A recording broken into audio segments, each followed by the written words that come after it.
What if I told you that there is something inside you, an invisible, powerful field, that silently shapes how others respond to you, how opportunities find you, and how your presence is felt long after you've left the room?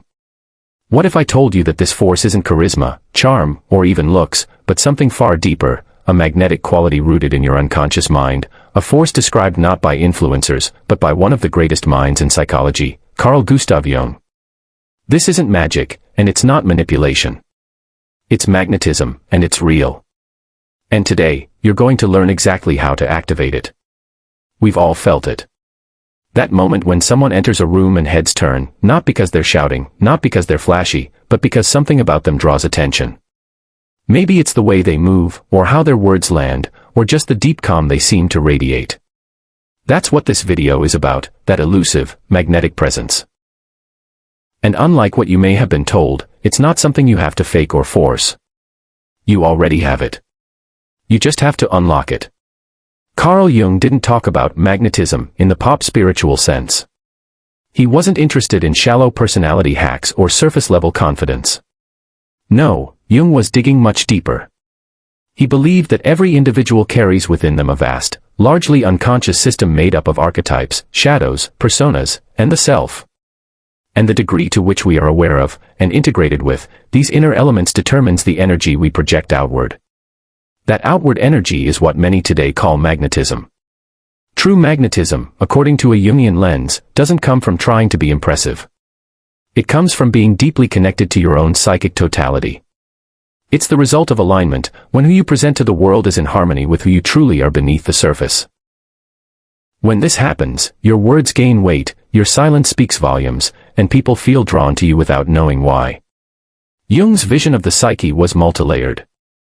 He saw the conscious mind, the part we are aware of, as just the tip of the iceberg. Below that is the personal unconscious, where our forgotten memories, hidden emotions, and repressed desires live. But deeper still is the collective unconscious, a vast reservoir of archetypal forces shared by all humanity. When we tap into these, we awaken something ancient and resonant within us. That resonance is what others pick up on, it bypasses logic and speaks directly to the soul. Have you ever felt like you were doing everything right, saying the right words, smiling at the right time, following all the rules of social engagement, but somehow, people just didn't notice you? You were overlooked in conversations, skipped over in meetings, or ignored in social settings. That's not because you lacked something externally. It's because, internally, there was a misalignment. You see, when we suppress parts of ourselves, when we deny our anger, our desire, our sensitivity, our darkness, we become fragmented. And fragmentation weakens our magnetic field. Jung called this the shadow, the parts of ourselves we reject and bury. The more we reject them, the more invisible we become. The more we integrate them, the more whole and magnetic we become. Imagine trying to hold a conversation while hiding a part of your face. People would sense that something is off, even if they couldn't articulate it. That's what happens energetically when we suppress parts of ourselves. We create subtle tension, and people feel it. But when we embrace our whole self, our contradictions, our wounds, our complexity, we become real. And reality is irresistible in a world addicted to illusion. If you want to activate your magnetism, the first step is radical. You need to meet your shadow. Not run from it, not suppress it, but meet it, understand it, and integrate it. Jung believed that what you resist not only persists but also grows in power. That power leaks out in unconscious behaviors, in neediness, in awkwardness, in social anxiety. Let's break that down. The shadow isn't evil. It's simply the parts of yourself you haven't accepted. That might be your anger, your envy, your neediness, your ambition. Maybe you were taught that wanting attention is bad. So you buried that desire. But it didn't go away, it just sank into the unconscious, where it now whispers sabotaging thoughts in your ear. But here's the good news, the shadow, once brought into the light, becomes your ally. That anger becomes clarity. That envy becomes motivation. That neediness becomes a hunger for real connection. Your magnetism grows every time you reclaim a piece of yourself you had once exiled. Do this by journaling your emotional triggers. Notice what irritates you about others, those are clues. Ask, what am I projecting onto them that lives in me? Over time, you'll begin to see the shadow not as a monster, but as a misunderstood part of your inner family, longing to be heard. Jung talked extensively about archetypes, universal patterns that exist within the collective unconscious. The hero, the lover, the sage, the king or queen, these aren't just mythological characters, they're psychological forces within you. When you activate these archetypes within yourself, you awaken dormant energies. The lover brings sensuality, vulnerability, presence. The warrior brings discipline, purpose, courage. The sage brings wisdom and detachment. The king or queen brings authority, calm, and vision. These archetypes are not costumes you wear. They're forces you channel by doing inner work. Let's take an example. The lover is not about seduction. It's about presence. When you're truly in your lover energy, you're alive to the moment. You savor your food, you really listen when someone speaks, you make eye contact with depth. Not to impress, but to connect. People can feel that. The warrior archetype isn't about aggression. It's about commitment. When you keep your word, when you show up on time, when you do what you say you'll do, you radiate strength. That strength is magnetic because it signals trust. You don't have to activate all archetypes at once. Start with the one that feels the most underdeveloped in you. Explore it through embodiment practices, visualization, storytelling, or even role play. Let that energy move through you. Let it change how you speak, walk, and interact. One of Jung's most radical insights was that the psyche operates through polarity. When you chase something too hard, you actually push it away. This includes relationships, opportunities, recognition. Your unconscious reads chasing as lack. And lack is repelling. Let me put it this way, desperation has a smell. Not a literal smell, but an energetic one. We've all been around someone who just wants something from us, attention, validation, approval, and it makes us withdraw. That's what chasing does. To flip the script, you have to move from seeking to radiating. Instead of asking, how can I get attention, ask, what part of me needs attention from me? Give that part what it needs. When your inner child is seen, your outer self stops begging to be noticed. And ironically, that's when people start noticing you. This isn't just philosophy, it's physics. Energy flows from wholeness. And when you're whole, you naturally attract. Jung introduced a concept called the tension of the opposites. Most people run from tension. We want quick answers, clear categories, black or white. But magnetism lives in the gray. In nuance. In paradox. Imagine two magnets. When they're balanced, they create a powerful field. But if you force them together or pull them apart, that field collapses. The same is true in your psyche. When you can hold opposing forces, confidence and humility, desire and detachment, vulnerability and strength, you become psychologically magnetic. Holding tension means not collapsing under doubt. Not rushing to fix discomfort. When someone challenges you, can you pause before reacting? When a moment feels awkward, can you breathe into it? When you feel torn, can you wait without choosing sides? Practice this in everyday life. The next time you're misunderstood, resist the urge to defend. The next time you're in silence, resist the urge to fill it. Tension is not the enemy, it's the birthplace of depth. And depth is magnetic. In a world addicted to noise, inner stillness is magnetic. And not just any kind of stillness, the kind of stillness that isn't empty, but full. Jung understood this kind of stillness as communion with the self, the integrated center of the psyche. The more you are in relationship with this inner center, the more you radiate stability. You become a grounded presence in a world full of people floating above their own lives. Magnetic people don't rush. Their words are measured. Their pauses feel intentional. Their silence carries weight. That doesn't come from training in public speaking.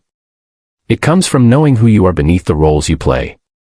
Stillness is the soil in which magnetism grows. To cultivate inner stillness, try this, remove the distractions. Sit in silence. Journal without editing. Take a walk without your phone. Do nothing and feel everything. And in that stillness, ask, what's really here? You'll find that within the quiet lies your truest, most magnetic self. Magnetism weakens when there is a split between who you are and how you live. Jung emphasized the process of individuation, the journey of becoming the person you were always meant to be. This isn't about perfection. It's about authenticity. When your outer world begins to reflect your inner values, your energy field aligns, and people notice that integrity. It might start small. Wearing clothes that actually feel like you, speaking up when you'd usually stay silent, quitting something that drains your soul, saying yes to something that excites it. These small alignments send a ripple effect through your psyche. They tell your unconscious mind, I'm safe to be myself. And that message radiates outward as calm confidence. Begin this alignment by asking yourself, where am I pretending? Where am I compromising not out of wisdom, but out of fear? What parts of my life feel forced? The more honest you are, the more magnetic you become. Because realness resonates. Pretending doesn't. Carl Jung once said, everything that irritates us about others can lead us to an understanding of ourselves. This wasn't just poetic insight, it was clinical truth. The psyche projects. It casts what is unacknowledged within us onto the people around us. What you love, what you hate, what you admire, what you despise, often, those aren't just reflections of the other person. They're mirrors of you. To become magnetic, you must take radical ownership of your projections. Why? Because when you don't, you give your power away. You become reactive instead of intentional. You get swept into unconscious patterns, stuck in cycles of attraction and repulsion that make your energy feel unstable, ungrounded. And magnetism needs grounding. Let's say you find someone arrogant, and it really gets under your skin. Ask yourself, what part of me feels threatened by that arrogance? Is there a confidence in me I've suppressed because I was taught it's too much? Or maybe you idolize someone's creativity and feel inferior around them. Ask, what latent creativity in me have I disowned? Projection distorts perception. It makes us either overvalue or devalue people, which disturbs the natural polarity that creates attraction. But when you take your projections back, the distortion clears.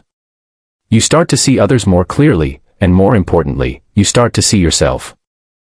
Here's a practice. The next time you feel a strong emotional charge, positive or negative, pause. Ask, what is this showing me about myself? What trait in them have I rejected or neglected in me? Write it down. Sit with it. Reclaim it.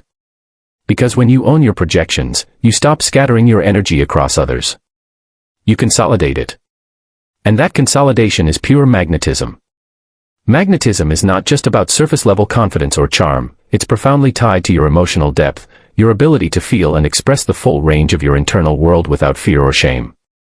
Carl Jung emphasized that emotions are the language of the unconscious, signals pointing toward parts of ourselves that need recognition, acceptance, or transformation.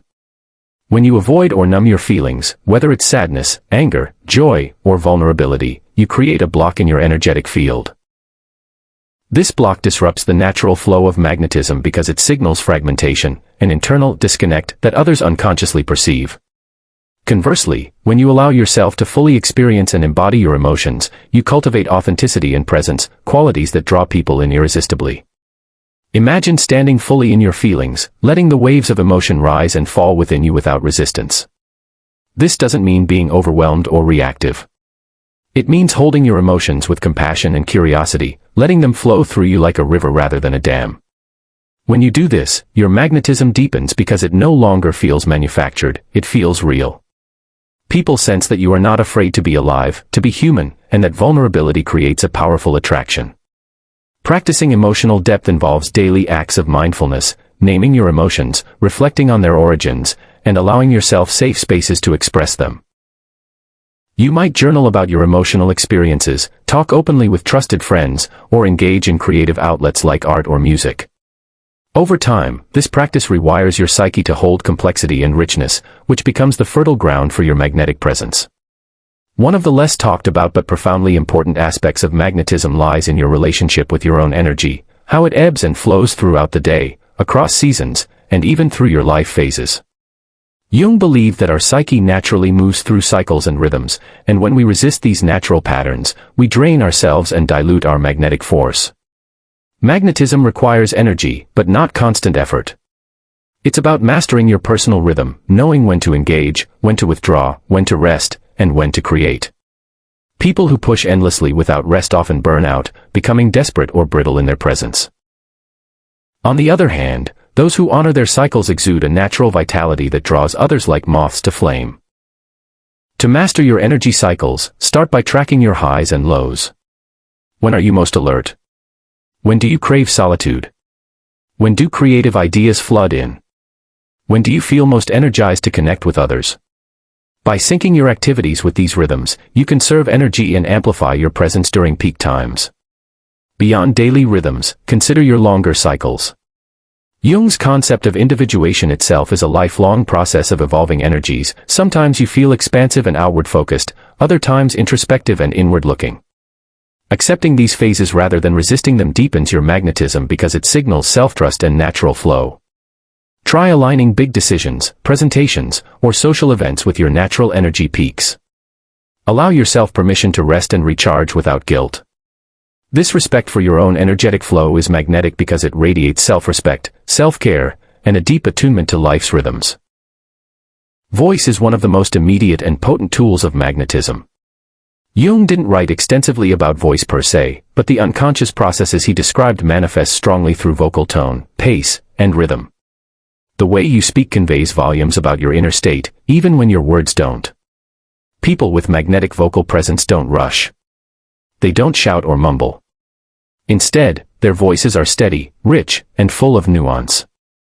Their speech invites listeners in, creating a feeling of intimacy and trust. A magnetic voice holds space. It resonates not just in the ears, but deep inside the listener's body and psyche. Developing this vocal magnetism requires awareness and practice. Begin by slowing your speech down and allowing pauses. Moments of silence are powerful because they let your message sink in and give listeners time to engage. Practice breathing deeply and speaking from your diaphragm rather than your throat to add warmth and resonance. Record yourself speaking and listen back objectively. Notice where your voice tightens or speeds up. Try reading poetry or passages aloud with emotional expression, experimenting with volume and pacing. Over time, these habits strengthen the unconscious signals you send through your voice, making your presence impossible to ignore. Magnetism thrives on respect for yourself and respect for others. Carl Jung's model of the psyche teaches us that boundaries aren't walls to keep people out, they are the frames within which authentic connection happens. When you honor your boundaries, you communicate value, clarity, and strength, and these qualities make you magnetic. Many people confuse boundaries with rejection or distance. But healthy boundaries create space where true intimacy can grow. They protect your energy from being drained by overcommitment or toxic relationships, which sap your presence and leave you feeling depleted and invisible. To build magnetic boundaries, start by identifying what drains you or makes you uncomfortable. Practice saying no with kindness but firmness. Notice how people respond when you stand for yourself. They often respect you more, even if they don't say it out loud. Boundaries also mean knowing when to be fully present and when to retreat, when to listen deeply and when to speak your truth. This dance of closeness and distance creates dynamic tension, which Jung described as a source of psychic energy and vitality. Magnetism isn't about pleasing everyone, it's about being so true to yourself that your energy commands attention and respect. Boundaries are the silent pillars holding up that magnetic field. Jung believed that each person's life story, with all its triumphs and wounds, is a unique tapestry that shapes their identity and presence. Your magnetism grows when you fully embody your story, not by boasting or victimhood, but by owning every chapter with honesty and courage. When you shy away from your past or pretend it never happened, you fragment your energy and hide parts of yourself. But when you integrate your story, the pain, the lessons, the moments of joy, you become whole, and that wholeness is magnetic. People are drawn to those who have lived deeply, who carry the wisdom of their experiences without apology. Your struggles and victories become threads of power that connect you to others on a profound level. Try telling your story, not as a rehearsed narrative, but as a living truth. Share the moments that shaped you, the fears you overcame, the dreams you still chase. This vulnerability invites others in and reminds them of their own humanity, creating magnetic resonance. Rituals have a mysterious power to ground us and connect us to something greater, whether that's nature, spirit, or simply our own deeper psyche. Jung saw rituals as symbolic acts that bridge the conscious and unconscious mind, helping us align with the self and the archetypes. Creating your own rituals, no matter how simple, strengthens your magnetic field by anchoring you in presence and intention. It might be a morning meditation, lighting a candle before work, a gratitude practice, or a nightly walk in silence. The key is consistency and mindfulness. Rituals are not magic spells but daily acts of commitment to yourself and your growth. They send signals to your unconscious that you are worthy, centered, and ready to engage with the world from a place of strength. Over time, these rituals become sacred containers for your magnetism to grow, quiet moments where your energy regenerates and deepens. True magnetism balances strength with humility. Jung's archetypes teach us that the king or queen archetype carries authority, vision, and power, but without humility, that power becomes tyranny or arrogance. Leading magnetically means standing firm in your truth while remaining open and vulnerable. It means admitting when you don't know, asking for help, and learning from mistakes. This paradoxical blend of courage and humility is magnetic because it's deeply human and relatable. Whether you lead a team, a family, or simply lead your own life, embodying this balance inspires trust and loyalty. People sense when you're authentic, grounded, and willing to face uncertainty, and that makes them want to follow you, not because they have to, but because they want to. One of the most freeing steps in activating your magnetism is releasing the illusion of control. Jung understood that the psyche operates in mysterious ways beyond conscious grasp, and attempts to control outcomes rigidly often backfire. When you cling too tightly to a particular image of yourself, a plan, or an outcome, you create inner tension and rigidity. That tension leaks out energetically and repels the very things you desire. Magnetism flows from surrender, not weakness, but a dynamic openness to life's unfolding. It's trusting that you can adapt, respond, and grow no matter what happens. This trust radiates calm and confidence, magnetic qualities that invite connection and opportunity. Practicing surrender might look like embracing uncertainty, trying new things without guarantees, or simply breathing through moments of anxiety instead of fighting them. This letting go opens space for your authentic self to shine without interference. Jung saw life as a journey of individuation, a lifelong process of becoming more fully yourself. Magnetism is not a fixed trait but a living, evolving presence that grows as you deepen your self-awareness and integrate new parts of your psyche. Every challenge, every relationship, every quiet moment offers a chance to expand. When you commit to continuous growth, your magnetic field never stagnates. It pulses with vitality, curiosity, and creative energy. Approach your life like a sculptor approaches a block of marble, patiently revealing the masterpiece hidden within. Each step forward, no matter how small, activates more of your innate magnetism. At the heart of everything Carl Jung taught us is this profound truth: magnetism is the natural consequence of living authentically and deeply connected to your whole self, your light and shadow, your strengths and vulnerabilities, your story and your silence. It's not something you can manufacture or fake. It's something you cultivate through courage, honesty, presence, and love. As you move forward, remember, the most magnetic people are those who have stopped trying to be magnetic. They have embraced their complexity, honored their rhythms, held their tension, and surrendered to life's flow. And in doing so, they don't just attract attention, they inspire transformation, in themselves and in everyone they meet.